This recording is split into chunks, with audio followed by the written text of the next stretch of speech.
تاریخ ہے, کیا اسی امت میں روزہ شروع کیا گیا یا اس سے پہلے کی امتیں بھی روزہ رکھا کرتی تھی, اس کا تذکرہ ہے.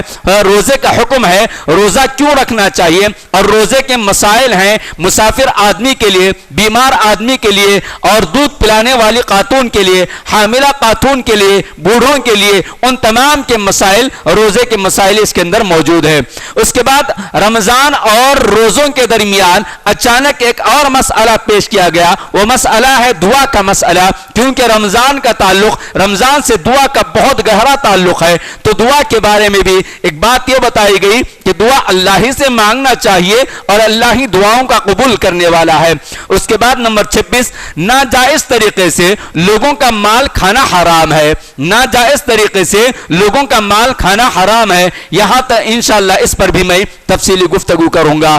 پھر اس کے بعد دفاع, یعنی اپنے اوپر ہونے والے مظالم پر جہاد کا حکم اللہ تبارک و تعالی نے دیتے ہوئے فرمایا کہ تم دفاع کرنا چاہیے, اور دفاع کے اندر بھی جو ہے اللہ تبارک و تعالی کے احکامات کو سامنے رکھنا چاہیے. جب تک جنگ ہو رہی ہے, جہاد ہو رہا ہے, میدان میں دشمن ہے, تم دشمن کا مقابلہ کرو, دشمن کے مقابلے سے پیچھے نہیں ہٹنا. جیسے ہی دشمن ہتھیار ڈال دیا اور جنگ کو ختم کر دیا تو پھر سے ہمیں بھی واپس لوٹ آنا چاہیے. مختلف اس کے مسائل ہیں.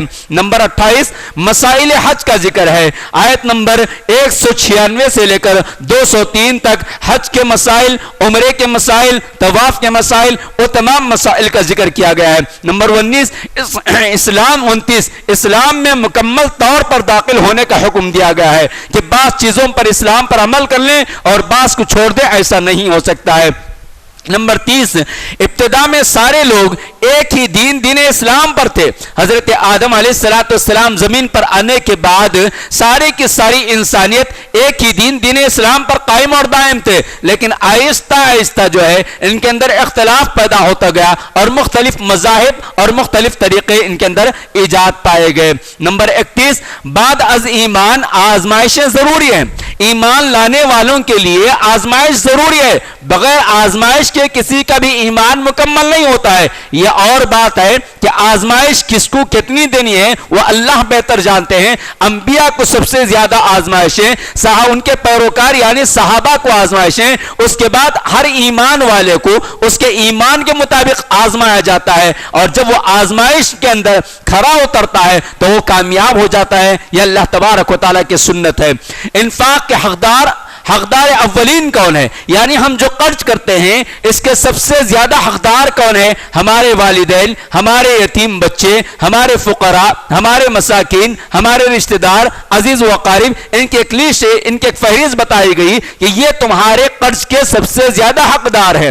ہم باہر خرچ کر رہے ہیں اپنے رشتہ داروں پر, اپنے ماں باپ پر, اپنے والدین پر, اپنے عزیز و اقارب پر اگر خرچ نہیں کر رہے ہیں تو یہ غلط ہے, اس سے منع کیا گیا. اس کے بعد ایک اور اصول بتایا گیا آیت نمبر 216 کے اندر کہ جس چیز کو ہم خیر سمجھ رہے ہیں اس میں شر ہو سکتا ہے, جس چیز کو ہم شر سمجھ رہے ہیں اس میں خیر ہو سکتا ہے. خیر میں سے شر اور شر میں سے خیر پیدا کرنا یہ اللہ تبارک و تعالیٰ کی حکمتیں ہیں, اور ہماری زندگی کے اندر یہ روزانہ پیش آنے والے واقعات ہیں, بس ہم غور نہیں کرتے ہیں. اس کے بعد 34 آیت نمبر 219 کے اندر قمر یعنی شراب, اور پھر اس کے بعد جوا, سود, یہ تمام کی تمام چیزیں, اور کیا کہتے ہیں غیر اللہ کے نام پر ذبح کیے جانے والے جانور, اور غیر اللہ کے نام پر بنائے جانے والے کھانے, اور اسی طرح خنزیر اور دم, یہ تمام کی تمام چیزوں کو حرام قرار دیا گیا. اس کا تفصیلی ذکر وہاں موجود ہے.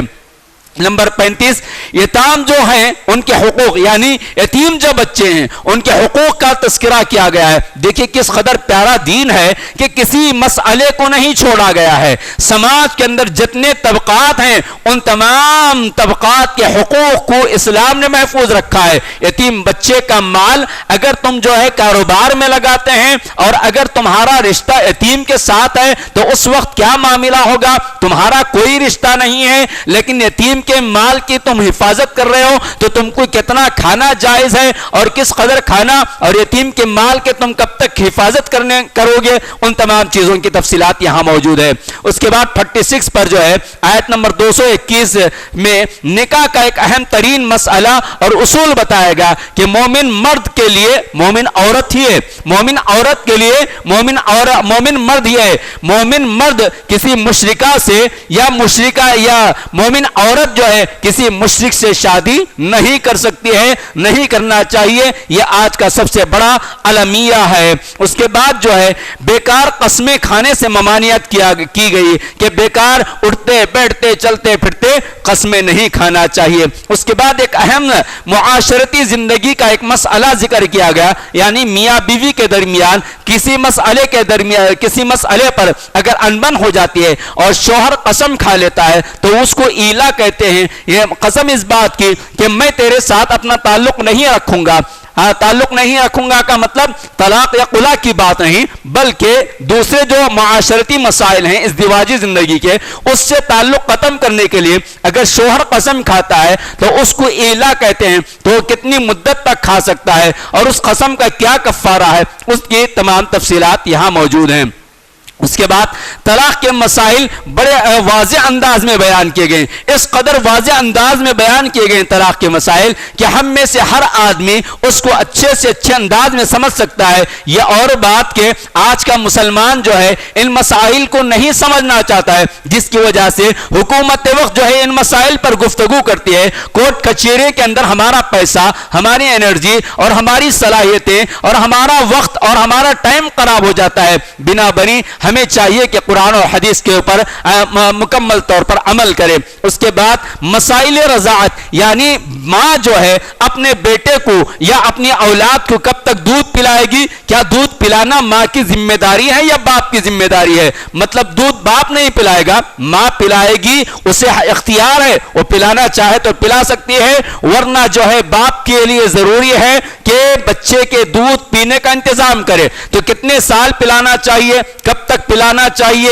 اور ماں کو اگر مزدوری مانگ رہی ہے، ماں اگر پیسہ مانگ رہی ہے تو شوہر کے لیے، باپ کے لیے ضروری ہے کہ اسے وہ پیسہ بھی دے۔ ان تمام مسائل پر گفتگو کی گئی ہے۔ آخر میں قصہ ہے طالوت اور جالوت کا قصہ بیان کیا گیا ہے۔ طالوت جو ایک نیک آدمی تھا، جالوت جو ہے ایک ظالم بادشاہ تھا، اور طالوت اور جالوت کے ماننے والوں کے درمیان جو جنگ ہوئی اس کا واقعہ یہاں بیان کیا گیا ہے۔ بہرکیف اس کے علاوہ بھی اور بھی بہت ساری باتیں ہیں، مگر میں نے بہت کھینچتان کرتے ہوئے چند ہی چیزوں کا ذکر آپ کے سامنے کرنے کے لیے نکات کی شکل میں نوٹ کر لایا۔ اب بہت کم وقت باقی رہ گیا ہے، صرف چند چیزوں پر میں اپنی گفتگو کر اپنی بات کو ختم کر دیتا ہوں۔ سب سے پہلا مسئلہ ہے تبدیل قبلہ کا مسئلہ، یعنی نبی علیہ السلام کے نبی بننے سے پہلے جو قبلہ تھا وہ بیت المقدس تھا، بیت المقدس قبلہ تھا۔ وہاں جو ہے حضرت یعقوب علیہ السلام کی اولاد نے بیت المقدس کو تعمیر کیا تھا رب کے حکم سے، اور یہاں حضرت ابراہیم اور حضرت اسماعیل نے خانہ کعبہ کی تعمیر کی۔ تو یہاں خانہ کعبہ کو پورے دنیا کی انسانیت کے لیے طواف کا گھر بنایا گیا، حج اور عمرہ کے لیے گھر بنایا گیا، اور وہاں قبلے کا یعنی دو سنٹر متعین کیے گئے۔ مگر دیکھتے ہی دیکھتے یعقوب علیہ السلام کی اولاد یعنی بنی اسرائیل اور یہودیوں نے جب اپنی ذمہ داری کو نہیں نبھایا اور اپنی ذمہ داری کو نبھانے میں وہ آگے پیچھے رہے اور مختلف مسائل کے اندر اور مختلف خرابیاں ان کے اندر پیدا ہو گئے، تو آپ علیہ السلام کی دلی خواہش بھی یہی تھی کہ اللہ تبارک و تعالی جو ہے یہ محور جو خانہ کعبہ ہے اسی کو قبلہ بنا دے۔ لہٰذا آپ صلی اللہ علیہ وسلم مدینہ منورہ سے مکہ مکرمہ سے مدینہ منورہ ہجرت کر کے تشریف لے آئے۔ اس وقت جو ہے آپ صلی اللہ علیہ وسلم کی بڑی خواہش تھی، بڑی آرزو تھی، ہر نماز کے اندر یا نماز کے علاوہ بھی آپ صلی اللہ علیہ وسلم کی یہی خواہش تھی کہ کاش بیت المقدس جو ہمارا قبلہ ہے اس کو ہٹا کر اللہ تبارک و تعالی خانہ کعبہ کو بنا دے۔ کل میں نے آپ سے سوال کیا تھا، سوال واضح کر دیا تھا، یعنی پرچہ آؤٹ کر دیا تھا کہ آپ سے سوال یہ ہے کہ آپ علیہ السلام مدینہ منورہ کے اندر بیت المقدس کی جانب قبلہ رخ ہو کر کتنے مہینے نماز ادا کیا؟ جی اور کوئی جواب؟ 16 ایک جواب آیا ہے اور کچھ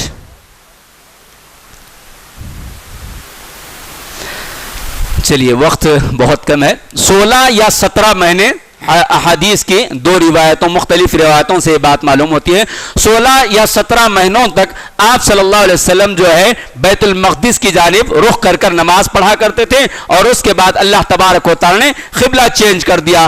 قبلہ چینج کرنے کے بعد یہودیوں نے چیمی گویا کی اور کہا کہ یہ کیا کہتے ہیں بیوقوف قسم کے لوگ ہیں فلاں ہیں. تو اللہ تبارک و تعالی نے نبی صلی اللہ علیہ وسلم کو تسلی دیتے ہوئے کہا کہ یہ خود جو ہے اپنے قبلے پر متفق نہیں تھے, ایک مشرق کو مانتا تھا اور ایک مغرب کو مانتا تھا, تو ہمارے اس متعین کردہ قبلے کے بارے میں بھی یہ اختلاف کریں گے. لہٰذا اس دن سے آج تک ساری دنیا کے انسانوں سے کہا گیا فولی وجہک شطر المسجد الحرام, تم جہاں کہیں بھی رہو تم جو ہے قبلہ رخ کہاں خانہ کعبہ کی طرف قبلہ کر کے تم کو نماز پڑھنا ہے. یہ حکم اس دن سے لے کر آج تک اور آج سے انشاءاللہ صبح قیامت تک باقی رہے گا. اس کے بعد جس چیز پر مجھے گفتگو کرنی ضروری ہے وہ یہ ہے امت محمدیہ کا مقام. میرے بھائیوں, میرا اور آپ کا مقام بہت اونچا, بہت بلند, بہت بڑا ہے. یہ اور بات ہے کہ ہم جو ہے غیر شعوری جو زندگی ہم گزار رہے ہیں اس کی وجہ سے ہم نے اپنا مقام نہیں سمجھا ہے. میرا اور آپ کا مقام, میری اور آپ کی حیثیت کیا ہے؟ اللہ نے کہا وَكَذَلِكَ جَعَلْنَاكُمْ أُمَّةً وَسَطًا لِتَكُونُوا شُهَدَاءَ عَلَى النَّاسِ, کہ قیامت کے دن حشر کی عدالت میں, حشر کے میدان میں اللہ تبارک و تعالی مجھے اور آپ کو بلائیں گے گواہی دینے کے لیے. کس پر گواہی؟ لوگوں پر گواہی. آپ صلی اللہ علیہ وسلم فرماتے ہیں کہ حضرت نوح علیہ السلام کی قوم سے پوچھا جائے گا اے نوح کیا تم نے تمہاری قوم کو دعوت دی یا نہیں؟ حضرت نوح کہیں گے اے اللہ آپ گواہ ہیں میں نے اپنی قوم کو دعوت دی. اور قوم سے پوچھا جائے گا تو قوم انکار کرے گی, نوح کی قوم کہے گی ہمارے پاس کوئی ڈرانے والا نہیں آیا. پھر اس کے بعد اللہ تبارک و تعالیٰ سوال کریں گے اے نوح کیا تم پر اس بات کی گواہی دینے والا کوئی ہے؟ تو اس وقت آپ اللہ تبارک و تعالیٰ امت محمدیہ کو لے آئے گا. حضرت نوح کہیں گے کہ ہاں محمد کی امت مجھ پر گواہی دے گی کہ میں نے میری قوم کو دعوت دی تھی. جبکہ حضرت نوح علیہ السلام کا دور اور ہمارے دور کے درمیان کس قدر ہزاروں سالوں کا فرق ہو چکا ہے, اس کے باوجود ہم گواہی دیں گے. کیسے گواہی دیں گے؟ قرآن کریم کے اندر حضرت نوح کا تفصیلی گفتگو, تفصیلی ان کی دعوت کی زندگی موجود ہے, وہ ہم پڑھے ہوئے رہیں گے اور پڑھنا چاہیے ہم, تبھی جا کر ہم گواہی دے سکتے ہیں. نبی علیہ السلام تمام انبیاء پر اور ہم جو ہے لوگوں پر گواہی دینے والے بنا کر اٹھائے جائیں گے. ہم آئے سب سے آخر میں مگر گواہ بن رہے ہیں پہلی قوم حضرت نوح, حضرت ابراہیم, حضرت یعقوب, حضرت زکریا, ان تمام قوموں کے گواہ بن کر ہم کو کھڑا کیا جائے گا. اتنا اونچا مقام ہے. اور پھر اس کے ساتھ ساتھ ہماری ایک خاص صفت یہ بتائی گئی امتا وسطا, درمیانی امت. ہر چیز کے اندر ہم درمیان رہنا ہے. ہمارا عقیدہ درمیانی ہے, ہمارے اعمال درمیانی ہیں, ہم غلو نہیں کریں گے, ہم افراد اور تفریط سے زندگی نہیں گزاریں گے. ہم جو ہے نہ عقیدے میں غلو, نہ اعمال میں غلو, نہ عبادات میں غلو, کسی چیز میں غلو نہیں ہے. پہلی قومیں جو ہلاک کی گئی ہیں یا ہلاک ہوئی ہیں ان کی خاص خرابی یہ تھی کہ وہ اپنے اندر غلو پیدا کر لیتے تھے جس کی وجہ سے وہ ہلاک ہو جاتے تھے. ہمیں اس بات کی تعلیم دی گئی ہے کہ ہم امت وسط ہیں تو ہمیں چاہیے کہ دعوت اللہ کا فریضہ انجام دینا چاہیے. اور یہی معاملہ ہے کہ جیسے قبلے کا ذکر کیا گیا اس کے بعد ہماری اپنی امت کا ذکر کیا جا رہا ہے. قبلہ آپ دیکھ لیجئے پوری دنیا کے بالکل درمیان میں وہ موجود ہے. خانہ کعبہ جو ہے پوری زمین کا بالکل درمیانی حصہ موجود ہے. اور اس کے بعد ہماری اپنی خصوصیت ذکر کی جا رہی ہے امتا وسطا. تو ہماری بھی تاریخ اگر دیکھ لیتے ہیں تو تمام انبیاء علیہ السلام کے درمیان جو ہے ہماری تاریخ بھی بالکل درمیان میں موجود رہے گی. اس کے بعد دین پر عمل کرنا چاہیے. عمل کرنے میں کسی طرح کی کسی بھی قسم کے اعتراضات آئے, تانے آئے, تشنیاں آئے, گالی آئے, لڑائی جھگڑا کچھ بھی ہو جائے, پھر بھی ہم کو دین پر عمل کرنا چاہیے. بہت سارے نوجوان کہتے ہیں میں داڑھی چھوڑنا چاہتا ہوں, گھر میں منع کر دیتے ہیں. میں جہیز لینا نہیں چاہتا ہوں, گھر میں منع کر دیتے ہیں. میں نماز پڑھنا چاہتا ہوں, گھر میں منع کر دیتے ہیں. یا پھر دوست احباب جو ہے میرا مذاق اڑاتے ہیں, کالج میں مذاق اڑاتے ہیں, آفس میں مذاق اڑاتے ہیں. تو یہ تمام مذاق اڑانے والوں کو مذاق اڑانے دیجئے, آپ کا فائدہ ہے. جتنا مذاق یا جتنا آپ کو تکلیف پہنچے گی اتنا ہی ثواب آپ کو ملتا جائے گا, اتنا ہی ثواب آپ کو ملتا جائے گا. پھر اس کے بعد نبی علیہ الصلوۃ والسلام کی ایک خاص صفت بتائی گئی ہے آیت نمبر 151 کے اندر. آپ بھی اس آیت کریمہ کو پڑھیے جا کر بعد میں, اور پھر آپ کو بھی وہ بات سمجھ میں آ جائے گی کہ اللہ تبارک و تعالی نبی صلی اللہ علیہ وسلم کو کیا ذمہ داری دی تھی. نبی علیہ الصلوۃ والسلام کو اللہ تبارک و تعالی نے جو ذمہ داری دی وہ یہ کما ارسلنا فیکم رسولا منکم یتلو علیکم آیاتنا ویزکیکم ویعلمکم الکتاب والحکمہ ویعلمکم ما لم تکونوا تعلمون. یعنی نبی صلی اللہ علیہ وسلم کیا کرتے تھے, اپنے اوپر ایمان لانے والوں کو جو ہے ان کے نفس کو پاک کرتے تھے, ان کے نفس کا تزکیہ کرتے تھے اور ان کو علم سکھاتے تھے. کس چیز کا علم؟ کتاب یعنی قرآن مجید کا, حکمت یعنی حدیث رسول علیہ الصلوۃ والسلام کی تعلیم انہیں دیا کرتے تھے, اور وہ تمام چیزیں انہیں سکھاتے تھے جو وہ نہیں جانتے تھے. وہی چیزیں آج ہمارے درمیان موجود ہیں کتاب اللہ اور سنت رسول اللہ صلی اللہ علیہ وسلم کے ذریعے. تو ہماری جو امت ہے یہ امت دعوت اللہ کی امت ہے. تو ہمیں بھی یہی کام کرنا چاہیے کہ ہمیں اپنے برادران وطن کے درمیان قرآن کریم کی تلاوت اور قرآن کریم کی تعلیم کو عام کرنا چاہیے, اور ہمارے اپنے نفس کی پاکیزگی اور ان کے نفوس کی پاکیزگی کا انتظام کرنا چاہیے. اس کے بعد ذکر الہی کا جو معاملہ ہے, اللہ تبارک و تعالی نے فرمایا فذکرونی اذکرکم, تم مجھے یاد کرو میں تمہیں یاد کروں گا. سبحان اللہ, اللہ تبارک و تعالی کو ہم کتنا یاد کرتے ہیں. کسی سے بھی کہیں, کسی سے بھی سوال کر لے, کیا آج نماز پڑھے, کیا آج ذکر کرے, کیا آج صبح کی دعائیں پڑھے, کیا آج شام کی دعائیں پڑھے, آپ کتنے رکعت نماز پڑھے, آپ کیوں فلاں, تو اکثر کا جواب ہوتا ہے بھول گیا. ہمیں ایک اللہ کو یاد کرنا ہے. ایک اللہ کو یاد کرنے کے لیے ہم بھول جا رہے ہیں, اور لاکھوں کروڑوں کی تعداد میں اس قدر مخلوقات ہے, ان تمام مخلوقات میں اللہ تبارک و تعالی ہمیں یاد رکھ رہا ہے. ہر ایک کو یاد رکھ رہا ہے, مالدار کو, غریب کو, فقیر کو, عالم کو, جاہل کو, بیمار کو, اچھے کو, برے کو, بوڑھے کو, نافرمان کو, سب کو یاد رکھ رہا ہے اللہ تبارک و تعالی. ہم ایک اللہ کو یاد رکھنا, اس کی بندگی یا اس کا ذکر کرنا, ہم کہتے ہیں کہ بھول گئے, مگر اللہ ہمیں کبھی بھول نہیں ہمیں اللہ تبارک و تعالی کبھی نہیں بھلا رہا ہے. اگر اللہ بھلا دے تو پھر ہماری زندگی ختم ہو جائے گی. تو لہٰذا یہاں بتایا گیا فذکرونی اذکرکم واشکروا لی ولا تکفرون, تم میرے شکر گزار بندے بن جاؤ اور نہ شکر نہ بنو. اور اس کے بعد ایک آزمائش کے بارے میں ذکر فرمایا گیا وَلَنَبْلُوَنَّكُمْ بِشَيْءٍ مِّنَ الْخَوْفِ وَالْجُوعِ وَنَقْصٍ مِّنَ الْأَمْوَالِ وَالْأَنفُسِ وَالثَّمَرَاتِ وَبَشِّرِ الصَّابِرِينَ, کہ دنیا میں آئے ہیں تو آزمائے جائیں گے ضرور, کبھی مال سے, کبھی دولت سے, کبھی رزق کی کمی سے, کبھی اولاد کی کمی سے, کبھی دے کر آزمائے جائیں گے اور کبھی نہ دے کر آزمائے جائیں گے. مگر یہ آزمائش کے اندر خوشخبریاں ان لوگوں کے لیے ہیں جو صبر سے زندگی گزارتے ہیں, صبر کا دامن ہاتھ سے جانے نہیں دیتے. جب بھی ان پر کوئی مصیبت آتی ہے تو ان کی زبان سے کیا نکلتا ہے, قالوا انا للہ و انا الیہ راجعون, انا للہ و انا الیہ راجعون. ہم سمجھتے ہیں کہ کسی کے مرنے کی, وفات کی خبر آئے, فون آیا, کہے کہ فلاں آدمی کا انتقال ہو گیا, کہے انا للہ و انا الیہ راجعون. گویا یہ مرنے کی دعا سمجھ رہے ہیں, کسی کے مرنے کی نیوز سننے پر پڑھنے کی دعا سمجھ رہے ہیں. نہیں, اچانک لائٹ چلے جائے پڑھیں انا للہ و انا الیہ راجعون, اچانک پین کا انک ختم ہو جائے پڑھیں انا للہ و انا الیہ راجعون, اچانک پانی گلاس سے قطرہ نیچے گر جائے انا للہ و انا الیہ راجعون. اس سے ہوگا کیا, ہمارا ایمان مضبوط ہوگا, ہماری تقدیر مضبوط ہوگی, ہمیں کسی قسم کا غم لائق نہیں ہوگا. آپ آج جو ہے 1000 کمانے والے تھے, آپ 990 پر 9 روپے کمائے, 1 روپیہ کم ہو گیا, پڑھیے انا للہ و انا الیہ راجعون. آپ کو اس قدر اطمینان ہوگا کہ آپ کو کسی بھی کھوئی ہوئی چیز کا غم نہیں ہوگا. آدمی کیا ہوتا ہے, کھوئے ہوئے چیز پر غمزدہ ہو جاتا ہے. لہٰذا ہمیں ان تمام باتوں پر عمل کرنا چاہیے. اس کے بعد جو ہے اکل حلال پر توجہ دینا چاہیے. حلال روزی روٹی بہت اہم ہے، بہت اہم ہے، بہت اہم ہے. اس کے بغیر نہ ہماری عبادتیں نہ ہماری دعائیں قابل قبول ہوتی ہیں.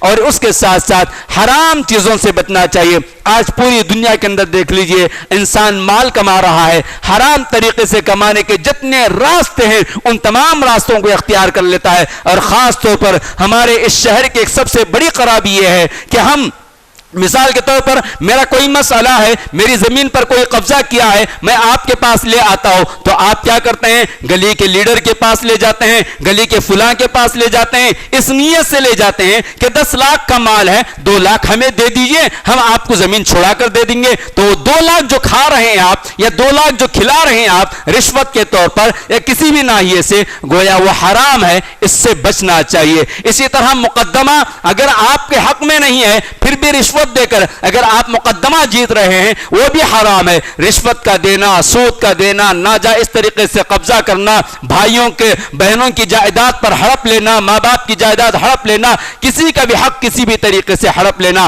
یتیموں کا پیسہ کھا لینا، یہ ساری کی ساری چیزیں جو ہیں حرام ہے. اس سے بچنا چاہیے. اللہ سبحانہ و تعالیٰ سے دعا کرے اللہ تبارک و تعالیٰ ہمیں قرآن مجید کو پڑھنے، سمجھنے اور اس پر عمل کرنے کی توفیق عطا فرمائے. اللہ تبارک و تعالیٰ جن نکات پر گفتگو ہم نے کی ہے اگر وہ حق ہیں تو اس پر عمل کی توفیق عطا فرمائے. اور اس میں سے جو باتیں میری زبان سے نکل چکے ہیں اللہ تبارک و تعالیٰ اگر وہ ناحق ہیں تو شیطان کی طرف سے ہیں. اللہ تبارک و تعالیٰ اس پر عمل کرنے سے ہمیں بچا لے. اللہ تبارک و تعالیٰ ہمیں تیری کتاب کو پڑھنے، سمجھنے، عمل کرنے اور دوسروں تک پہنچانے والا بنا دے. اے اللہ ہمارے اعمال کو قبول فرما لیجئے، ہماری عبادتوں کو قبول فرما لیجئے، ہمارے تراویح کو قبول فرما لیجئے، ہماری نمازوں کو قبول فرمائیے، ہمارے روزوں کو قبول فرمائیے، ہمارے افطار کو قبول فرمائیے، ہمارے زکوٰۃ کو قبول فرمائیے. اے اللہ ہم میں جو بیمار ہیں انہیں شفاء کاملہ عاجلہ عطا فرما. اے اللہ ہم میں جو کمزور ہیں ان کی کمزوریوں کو دور فرما دیجئے. اے اللہ جو حلال روزی روٹی کی تلاش میں لگے ہوئے ہیں اے اللہ انہیں حلال روزی روٹی عطا فرمائیے. اے اللہ جو حرام روزی روٹی کے اندر ملوث ہیں اے اللہ انہیں حرام سے بچا دیجئے. اے اللہ ہم سب کا حسن خاتمہ فرمائیے. اے اللہ ہماری موت سے پہلے سچی توبہ اور توبۃ النصوح عطا فرمائیے. اے اللہ ہمیں موت سے پہلے آپ کے دین پر قائم اور دائم فرما دیجئے. اے اللہ ہمارے بچوں کو نیک بنا دیجئے، ہماری ماؤں اور بہنوں کو نیک بنا دیجئے، ہمارے نوجوانوں کو نیک بنا دیجئے. اے اللہ جو غیر شادی شدہ ہیں اللہ انہیں نیک اور جائز اور پاکیزہ رشتے عطا فرمائیے. اے اللہ جو نوجوان لڑکے اور لڑکیاں بے راہ روی کا شکار ہو چکے ہیں اے اللہ انہیں صحیح سلامت پھر سے ایمان اور دین کی طرف لوٹ آنے کی توفیق عطا فرمائیے. آمین. بارک اللہ لنا ولکم فی القرآن العظیم ونفعنا وإیاکم بالآیات والذکر الحکیم انہ تعالی جواب ملک بر رؤوف رحیم.